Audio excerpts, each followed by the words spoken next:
What up, guys? So today I'm gonna be talking about portrait photography.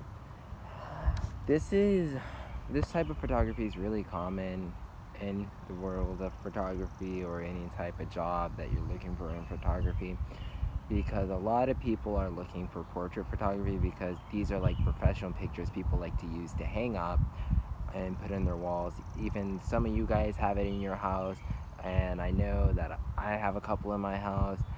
And these photos are basically, they can be wedding, prom, family photos, any photo that deals with a model or your subject looking into the camera and posing. And basically, a lot of people like these types of photos because it gives them a professional look. For example, a lot of people that uses business and stuff like that have a business, they would use and they need a picture of themselves, they would go to a portrait photographer to take professional photos of them because that it's something about just having a professional photo of you looking into the camera and posing a certain way is really good for other people that look at it and makes you look really professional. Okay, so let's break down this portrait photography that I'm talking about now.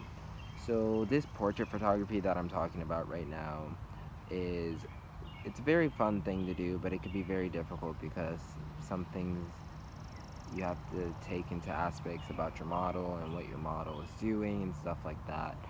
So basically, if you have to find a model, find your model or find someone that needs a photographer that needs portraits.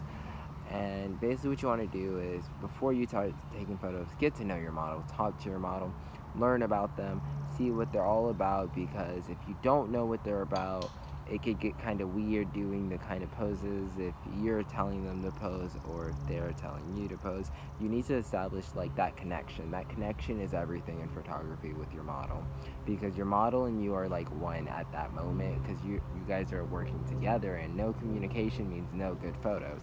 So communicate, communicate, communicate is what I'm stressing on right now. So talk to your model, take 30 minutes, walk around, get to know your model, find out what they're about, find out what they like, what color and what things they like to do for fun. And after you've done that, getting to know your model, then you're gonna want to get out your camera, find a setting, or ask your model what kind of photos they need, or what kind of if you got the model and you want to take portrait photography, find what kind of background you want as a photographer. So portraits are always done on like basic backgrounds, mostly like professional portraits, like white backgrounds, a solid color background. But portraits can also be done in like landscape areas like this. It could be done in cities. It could be done. You can even create your own background, or you can even like do some cool things like having them lay down on the ground. But you have to have communication. You have to have that type of connection because you don't want to tell them to lay down on the ground and it'd be weird. So after you find your location, then you're gonna want to so after you find your location, then you want to go adjust your camera. I recommend doing a couple test shots, like about 5 or 4, to see what kind of settings you like. Do you like darker? Do you like the photo to be lighter and stuff like that? Do you want what kind of depth of field you're looking for and stuff like that?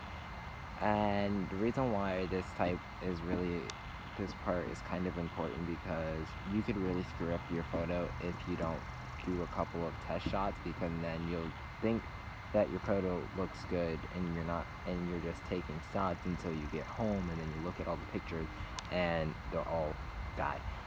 Yeah, I've experienced this before, which really sucks, and it sucks to suck, but all of us photographers thinks that, oh, our settings are good. At one point in time, we've done it. We're professional. But no, I recommend doing those couple of test shots because I've ruined a couple of good photos that could have came out really good. So do test shots, test shots, test shots, test shots, at least 5. See what settings you like. And it's okay. Tell your model what you're doing. Tell her that you're doing a couple of test shots because it helps her keeping information with each other. It's like, okay, so it could be like, okay, I don't need to really try this hard to pose and stuff like that. And then once your test shots are good and you're feeling okay and great about your settings, Then we're gonna kindly move on to taking the pictures. So have your model like, so what you want to do is like, if you like a pose or whatever your model has, take about 3 of those poses and then switch it up. So 3, switch it up, 3, switch it up, 3, switch it up. This is a good rotation to have, or if you need to go to 5 or 6, it's okay. But don't try to go over 10 because then you'll be looking at too many of the same photos. I've made this mistake before. So try to go like max 5 and then switch up pose, 5, switch up pose, because this gives you a variety and makes a better use of your time with this type of photography. It uses up your time wisely because then you'll have different poses and you're like, hey, I like this one more than this one, rather than saying I have 10 of the same one and I didn't get to do a couple of poses I wanted to do. Because you have to remember you are limited on time, you're limited on everything, daylight, whatever you're doing, you're limited. Time is everything, time is crucial, so make sure you try to use your time to the best you can. And then after you take your photos, you're going to want to go home and edit them. I will make another video on editing portraits because I really think that would be a really cool video to have. So I will be coming out with a video soon after this one about how to edit portraits. And I thank you for watching, and I hope you guys have a good day.